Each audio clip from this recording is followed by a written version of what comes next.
올해도 벌써 반이 지나갔습니다. 옛부터 세월은 유수와 같다 했습니다. 늙어가는 것으로 따지면 빠른 세월이 야속합니다. 그러나 예수님의 재림이 그만큼 가까워졌다고 생각하면 다소 위로가 되리라고 생각합니다. 이번 제3기에는 진리의 말씀을 옳게 분별하라, 이런 주제로 말씀을 드리고자 합니다.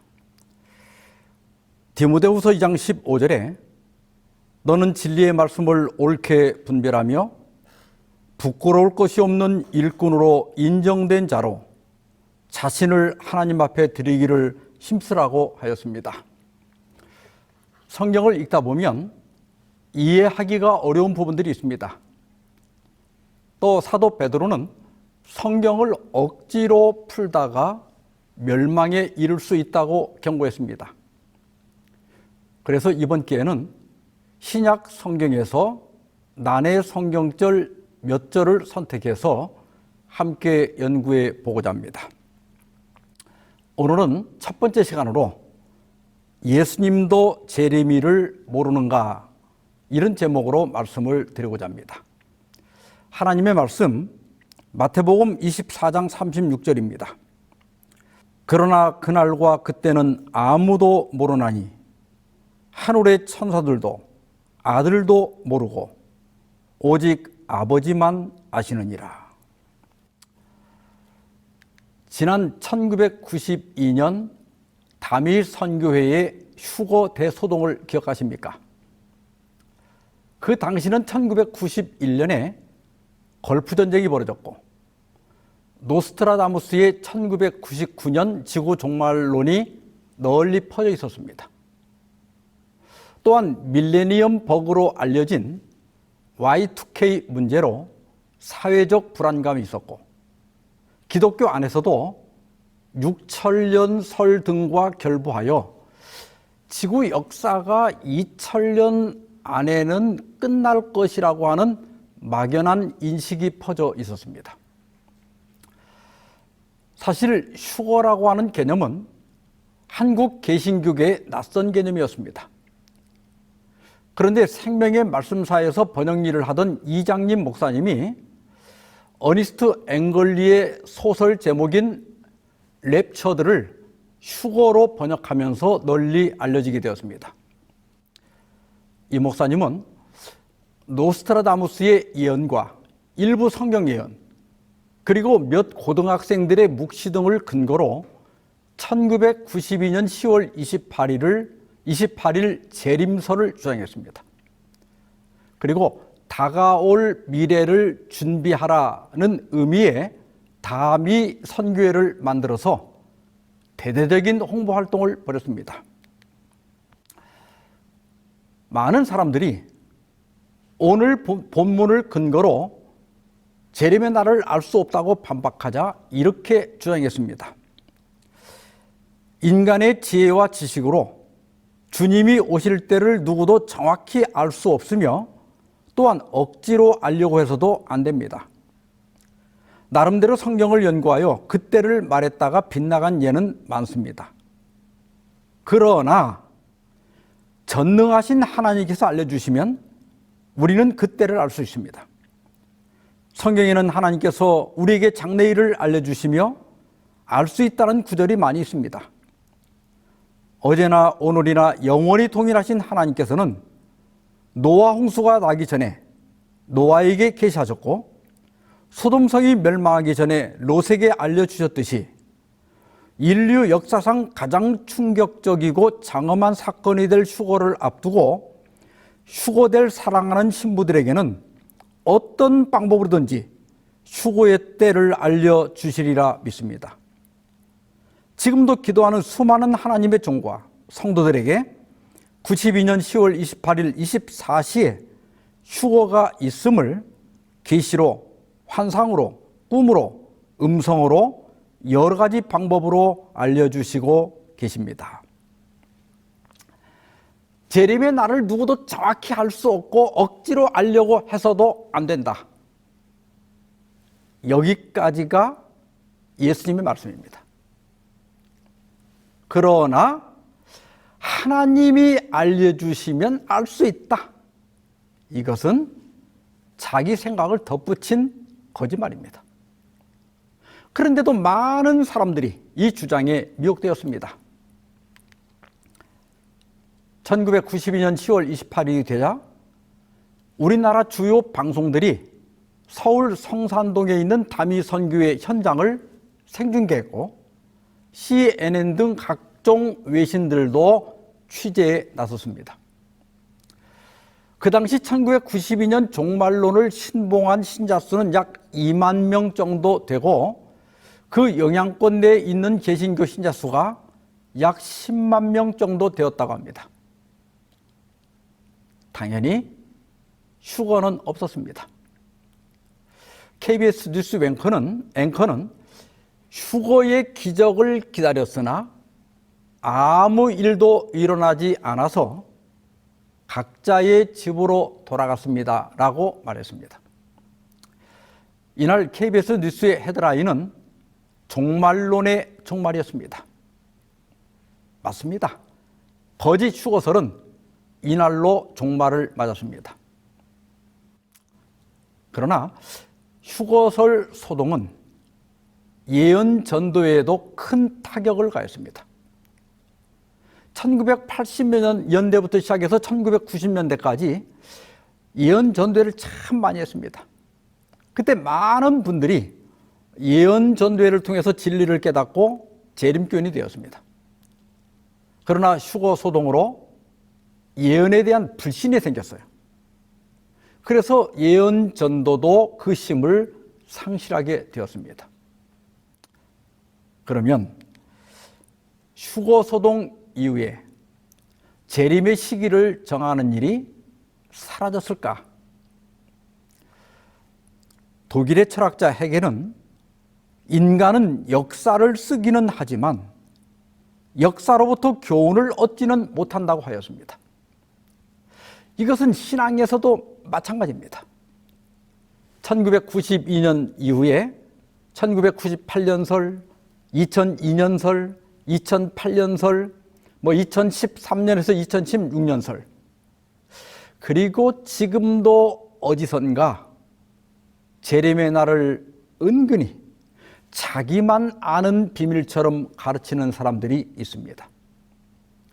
그리고 참 신기한 것은 그때마다 미혹되는 사람들이 반드시 있다는 겁니다. 복음전도 220페이지입니다. 그날과 그때는 아무도 모르므로 그 시기가 언제 이를 것인지 한 사람도 정확히 예언할 수 없을 것이다. 그대들은 주님께서 1년, 2년 또는 5년 안으로 오실 것이라든지 주님의 재림의 시기가 10년이나 20년 후로 지체될 것이라고 말할 수 없을 것이다. 우리는 성령을 부어주시는 일과 그리스도의 재림에 대한 정확한 시간을 알려고 해서는 안 된다. 우리 재림교회는 밖에서 비판하는 것처럼 시한부 종말론을 근거로 시작된 교회가 아닙니다. 재림교회는 1844년 대실망 이후에 시한부 종말론을 극복하면서 일어난 교회입니다. 우리는 예수께서 말씀하신 징조들을 통해서 재림의 날이 임박한 것을 믿습니다. 그러나 마지막 때까지 재림의 날을 알 수 있는 사람은 단 한 사람도 없다는 것을 믿습니다. 엘렌 화이트는 요한계시록 10장을 주석하면서 이렇게 말했습니다. 정한 때에 관한 또 다른 기별은 없을 것이다. 1842년에서 1844년에 이르는 기간 후로는 더 이상 확정적인 예언의 때가 없을 것이다. 가장 멀리까지 미치는 시간 계산은 1844년 가을까지이다. 여러분, 성경의 모든 예언적 시기는 1844년에 다 끝났다는 겁니다. 이후로는 어떠한 예언적 시기가 없습니다. 그래서 이 시기를 가리켜서 은혜의 시기라고 부릅니다. 지금은 정해진 때가 없는 시기, 하나님의 은혜로 우리가 누리는 시기입니다. 그럼에도 불구하고 거듭해서 재림의 시기를 정하는 사람들이 있었습니다. 최근까지도 재림의 시기를 정한 평신도들이 간간히 있습니다. 사실 여러 명 있어요. 뭐 그런 것들은 다 생략하고 이미 한 세대가 지나간 시기파의 1964년 재림설을 봅시다. 그때 시기파는 무엇을 근거로 1964년 재림설을 주장했을까요?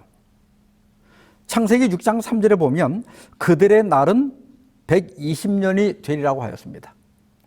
그래서 1844년에다가 120년을 더해서 1964년 재림설을 주장한 겁니다.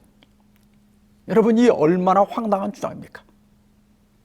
그런데도 많은 사람들이 이 주장에 미혹되었습니다. 어떻게 됐을까요? 당연히 실패했죠. 그러면 여기서 끝나는 게 상식 아닙니까? 그러나 헤겔의 말처럼 역사로부터 교훈을 얻지 못하는 것이 우리 인간입니다. 이번에는 노아가 방주에 들어가고 7일 후에 홍수가 났다. 그래서 1964년에다가 7일이 아니라 7년을 더해서 1971년설을 주장했습니다. 1844년에 아무 근거도 없이 120년을 더한 것도 문제지만 120년은 문자적 적용을 하고 7일은 연일 원칙을 적용한 것은 성경 해석에 있어서 일관성의 원칙에 어긋나는 겁니다. 결국 어떻게 되었습니까? 또 실패했죠. 교증은 4권 307페이지입니다. 재림교인이라고 자칭하는 많은 사람들이 시간을 정하는 사람이었다. 거듭 그리스도께서 오실 시간을 정했으나 그 결과는 계속 실패였다. 우리 주께서 오실 명확한 시간은 사람이 알 수 없다고 선언되었다. 구원의 후사를 위해 봉사하는 천사들조차도 그날과 시간을 알지 못한다. 이제는 재림의 시기를 정하는 일은 절대 없어야 하지 않나요? 그런데 놀랍게도 지금도 은근히 늦은 비 성령이나 재림의 시기를 암시하는 평신도들이 있습니다. 왜 그럴까요? 사도 바울은 밀레도에서 에베소 교회 장로들을 만나서 이렇게 경고했습니다. 또한 너희 중에서도 제자들을 끌어 자기를 좇게 하려고 어그러진 말을 하는 사람들이 일어날 줄을 내가 아노니. 여기 어그러진 말은 원문에 디아스트레포인데 비틀다, 왜곡하다, 혼란하게 하다, 옳은 길에서 벗어나 빗나가게 하다, 이런 뜻입니다. 진리를 왜 비틀고 왜곡하고 혼란하게 합니까? 자기를 좇게 하려고 그러는 겁니다. 특정 집단을 이끌고 있는 사람들은 심리적 강박증을 갖는 경향이 있습니다. 그래서 무언가 새롭고 자극적이고 쇼킹하고 확실한 것을 제시하려고 합니다. 어떤 특정 교리를 치우쳐 강조한다든지, 또 교회를 은근히 비방한다든지, 교회 지도자들을 온갖 거짓말로 음해하는 일을 서슴지 않습니다. 목사들이 신신학을 가르친다, 연합회가 뭔가를 숨기고 있다, 교회가 바벨론이 될 것이다, 하나님께서 촛대를 옮기신다, 어디로 가고 어떤 기별을 깨달아야 늦은비 성령을 받는다, 일요 법령이 언제 내린다, 요즘은 직통계시를 주장하는 평신도도 있다고 합니다.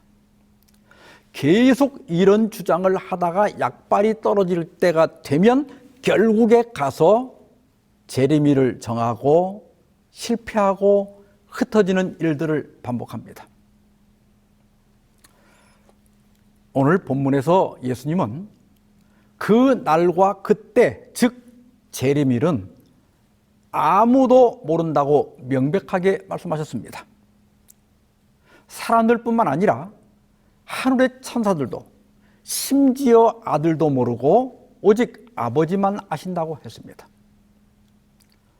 예수님이 이렇게 명백하게 말씀하셨는데도 재림의 날을 정하는 분들은 그러나 하면서 자기 주장을 합니다. 지금까지 그러나 하면서 재림일을 정한 사람들이 제시한 성경절들을 보면요, 아모스 3장 7절에 하나님께서 자기의 비밀을 그 종 선지자들에게는 보이신다고 했다. 또 전도서 8장 5절에 지혜자의 마음은 때와 판단을 분별한다고 했다. 요한복음 15장 15절에 내 친구인 너에게는 내 아버지께 들은 것을 다 알게 하신다고 했다. 요한복음 16장 13절에 진리의 성령이 오시면 장래일을 너에게 알리시라고 했다. 여러분, 이 성경절들은 재림일과 전혀 관련이 없는 말씀들입니다. 예수께서 말씀하신 그날과 그때는 아무도 모르고 여기서 끝나야 됩니다. 사도행전 1장 6절 7절입니다. 그들이 모였을 때 예수께 여쭈어 이르되 주께서 이스라엘 나라를 회복하심이 이때니까 하니 이르시되 때와 시기는 아버지께서 자기의 고난에 두셨으니 너희가 알 바 아니요. 때와 시기는 아버지의 고난이니 너희가 알 바 아니다. 이 말씀은 마지막 때까지 재림의 시기를 알려주는 일은 결코 없을 것이다. 그러므로 시기에 절대 관심을 갖지 말라는 뜻입니다. 왜 재림의 날을 알려주지 않으실까요? 가려 뽑은 기별 1권 189페이지입니다. 하나님께서는 때와 시기에 관하여는 당신 자신의 고난에 두셨다. 그러면 하나님께서 왜 이 지식을 우리들에게 주시지 않으셨을까? 그 이유는 비록 하나님께서 그 지식을 주셨을지라도 우리가 그 지식을 올바로 활용하지 않을 것이기 때문이었다. 천국은 요령으로 가는 것이 아닙니다. 만일 천국을 요령으로 간다면 거기가 진정한 천국이 되겠습니까? 아마 여기나 별다를 바가 없게 될 겁니다. 하나님께서 재림의 날을 알려주시지 않는 것은 기회주의자들을 걸러내기 위한 안전장치라고 할 수 있습니다. 진정으로 구원받은 사람은 재림을 고대하긴 하지만 시기에 자극받지는 않습니다. 시기보다는 준비하는 일에 더 관심을 갖습니다. 예수님이 원하는 사람이 되기 위해 노력합니다. 이런 사람들이 천국에 가야 거기가 진짜 천국이 되지 않겠습니까? 자, 다시 본문으로 돌아가서요. 그러나 그날과 그때는 아무도 모르나니 하늘의 천사들도 아들도 모르고 오직 아버지만 아시느니라. 재림의 날은 첫째, 아무도 모른다. 재림의 날을 알 사람은 한 사람도 없습니다. 그리고 하늘의 천사들도 모른다고 했습니다. 심지어는 예수님도 모른다. 오직 아버지만 아시느니라. 그런데 사람도 모르고 천사들도 모르는 것은 이해가 됩니다. 그러나 예수님도 모르신다? 이건 좀 이상하지 않습니까? 이와 관련하여 영국 성공의 사제이며 신학학자인 리처드 프랑스는 그날의 중심적인 역할을 해야 할 그 아들이 그날이 언제가 될지 그분 자신도 모른다는 것은 놀라운 역설이다 그랬습니다. 여러분, 재림은 누가 오는 거죠? 예수님이 오시는 겁니다. 그런데 정작 예수님은 자신도 재림의 날을 모른다? 이건 여러분 정말 놀라운 역설입니다. 예수님의 이 말씀은 삼위일체 관점에서 이해하기가 쉽지 않습니다. 삼위일체는 각기 독립된 세 분이 계시지만은 본성은 하나라는 뜻입니다. 본성이 같은데 어떻게 재림일을 아버지는 아시는데 예수님은 모르실까? 그래서 기독교 초기부터 많은 신학자들이 해석을 내놓았습니다. 시리아 정교회 신학자 마버그 필록세누스는 예수님은 승천 후에 지혜와 권세에서 아버지와 하나가 되셨다, 이렇게 말했습니다. 또 4세기 밀라노 주교였던 암브로스는 아들도 모르고는 아리안주의자가 삽입한 것이라고 주장했습니다. 현재 영어 제임스 왕 역에는요, 아들도 모르고가 빠져 있습니다. 그러나 마가복음 13장 32절에도 아들도 모르고가 들어가 있기 때문에 우리 한글 성경이 맞습니다. 또 알렉산드리아 주교였던 아타나시우스는 예수께서 모르는 척 가장한 것이라고 주장했습니다. 삼일체 개념을 정립하는 데 결정적 역할을 했던 카파도기아인들은 아들은 아버지를 통해서만 날짜를 알 수 있고 스스로는 알지 못한다고 했습니다. 초대교회 교부였던 크리소스톰은 그냥 단순히 모른다고 부인한 것이라고 했고, 또 어떤 사람들은 여기 아들은 예수님 자신을 가르치는 것이 아니라고 주장했습니다. 우리가 이 문제를 해결하기 위해서는 마태가 예수님에 대해 묘사한 것들을 모두 살펴볼 필요가 있습니다. 첫째, 마태는 예수께서 예루살렘의 멸망으로부터 최종적 재림 때까지 일어날 사건들을 아셨고 이를 예언하셨다고 기록하고 있습니다. 둘째로, 마태는 예수님은 주이시고 죄를 용서하시고 선지자를 보내신다, 그리고 그분은 삼위일체의 하나님이시다, 이렇게 말했습니다. 셋째로, 마태는 예수님의 인성과 관련하여 예수님은 배고프셨고 또 시험을 받고 실망하셨고 슬퍼하셨고 마침내 죽으셨다고 기록하고 있습니다. 그러면서 마태는 성육신하신 예수님은 뚜렷한 한계가 있었다고 말합니다. 예수님은 지상에 계실 때 편지하지 않았고 이 지상에 어디나 있지 않았고 자신의 전능함과 전지함을 스스로 제안하셨다는 겁니다. 이에 대해서 본교의 성경 주석은 이렇게 설명하고 있습니다. 주석가들은 일반적으로 이 구절을 지상에서 한 인간으로서 그리스도께서 자원하여 자신의 지식과 능력을 인간 능력의 한계에 국한시켰으며 이렇게 한 것은 그분의 완전한 생애가 우리에게 어떻게 살아야 하는지에 대한 모본이 되도록 하기 위함이었으며 그분이 받았던 것과 동일한 하나님의 지도와 도움을 받아 그분의 봉사가 우리의 본보기가 되도록 하기 위함이었다고 이해한다. 예수께서 우리의 모본이 되시기 위해 침례를 받으신 것처럼 또한 우리의 모본이 되시기 위해 자신의 지식과 능력을 인간의 능력의 한계에 국한시켰다는 겁니다. 예수님은 둘째 아담으로서 첫째 아담이 실패한 곳에서 승리하셔야 했습니다. 그래서 신인이신 예수님은 신성을 사용하지 않고 오직 100% 인간만으로 오직 성령의 도움으로 죄에서 승리하심으로 우리의 모본이 되셔야 했습니다. 빌립보 2장 6절 7절입니다.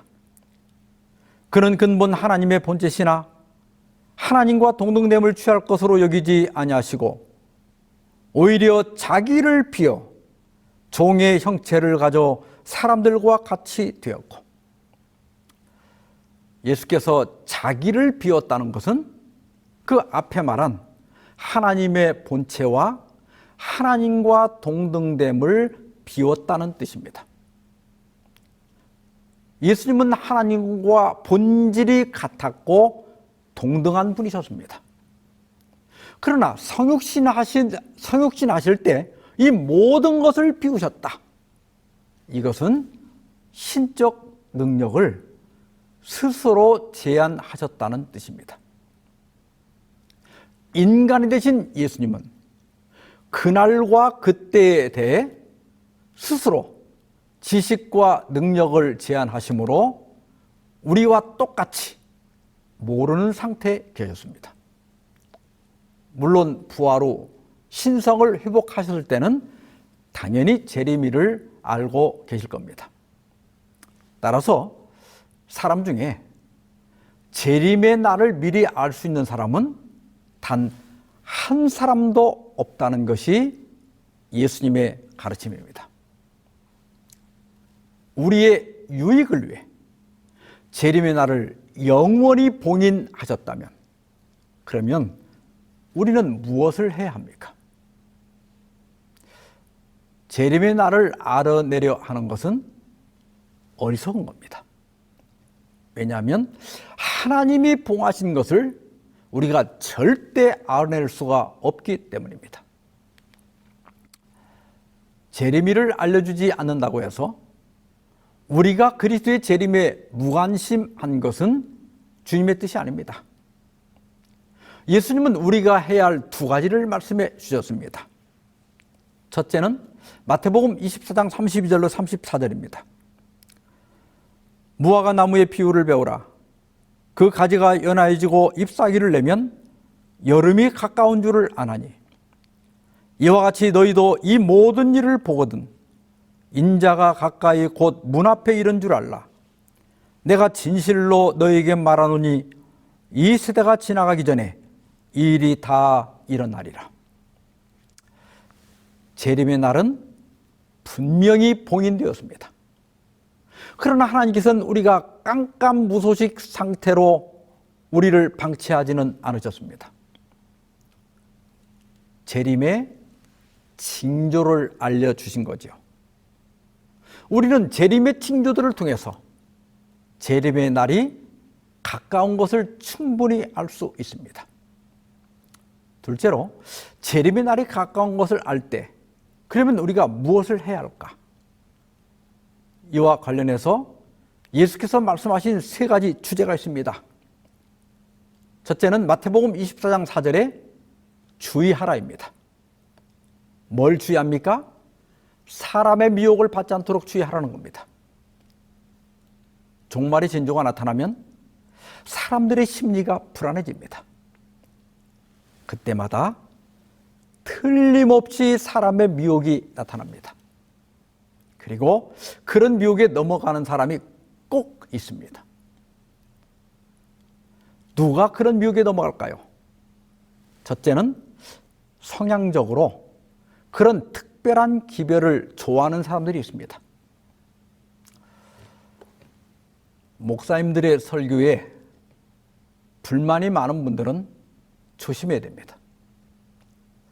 집에서 어머니가 해주는 밥이 외식하는 것보다 맛은 없을지 몰라도 그게 건강에는 좋은 겁니다.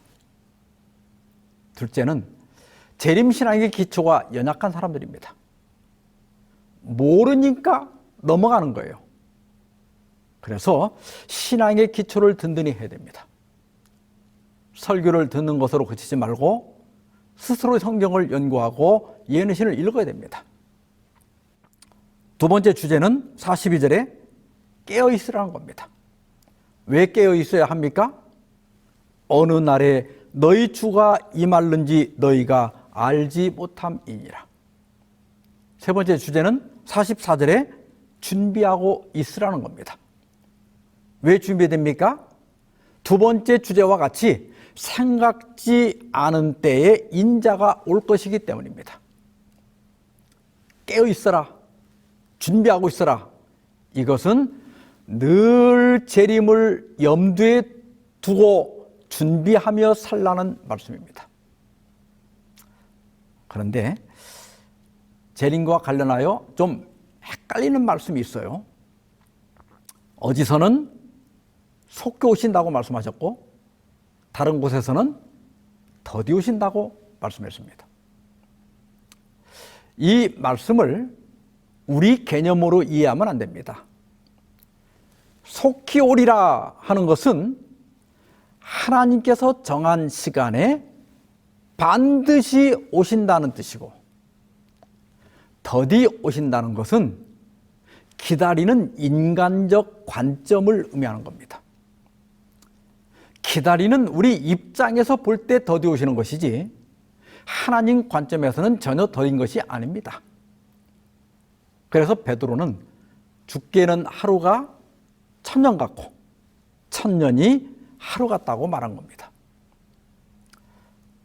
재림 신자들은 기다리는 사람들입니다. 재림 신자들은 임박한 죽음 앞에서도 여전히 기다리는 사람들입니다. 무엇을 기다립니까? 예수님의 재림을 기다립니다. 그러므로 우리는 기다리는 일에 실패하면 안 됩니다. 예전에 제 딸이 결혼 정년기가 되었을 때 제가 말했습니다. 남자를 만날 때 다른 것 보지 말고 신앙과 성격만 봐라. 그러자 딸은 신앙은 교회 생활하는 것을 보면 대충 파악이 될 것 같은데 성격은 어떻게 알 수 있냐는 겁니다. 그래서 제가 기다리게 해보라고 했습니다. 기다릴 때 그 사람 성격이 나온다. 제 딸이 이 비법을 썼는지는 모르지만 그것은 사실입니다.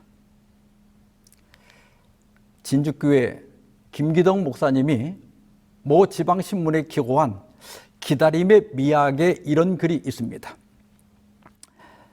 진정한 사랑은 반드시 기다림으로 나타난다. 왜 그럴까를 생각해 보면 기다림은 상대를 향한 사랑에서 비롯되기 때문이다. 나의 시간보다 상대방의 시간과 마음을 맞출 때 비로소 기다림의 미학이 생기게 된다. 내가 누군가를 기다리는 그 시간만큼은 내가 중심이 아니라 그가 중심이 되는 것이다.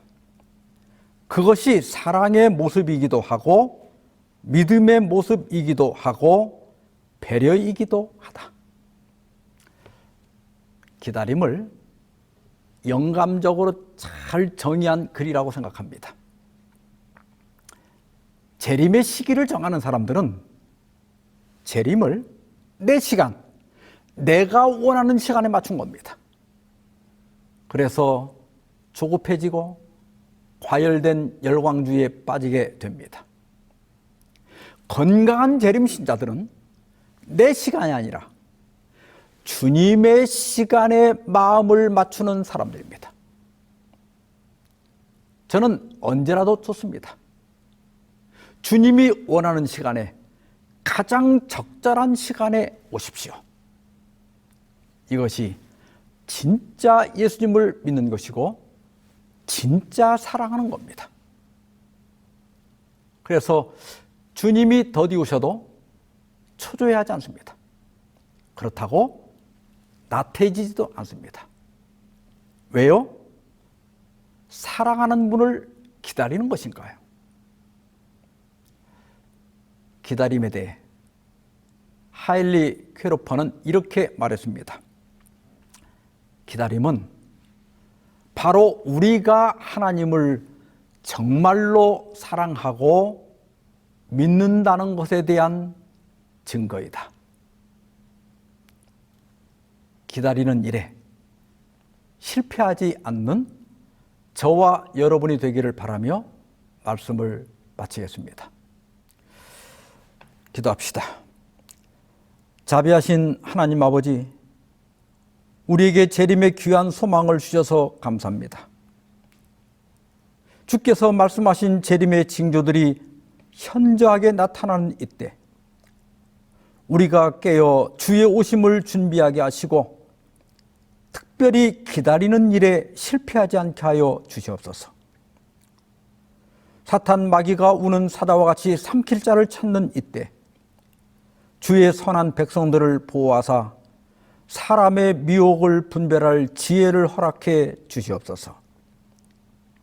머지않아 주님 공중에 나타나실 때 여기 머리 숙인 주의 백성들 한 사람도 잃어버린 바 되지 아니하고 모두 주의 나라에 들어갈 수 있도록 인도하여 주시옵시기를 우리 주 예수 그리스도의 이름으로 간절히 기도하옵나이다. 아멘.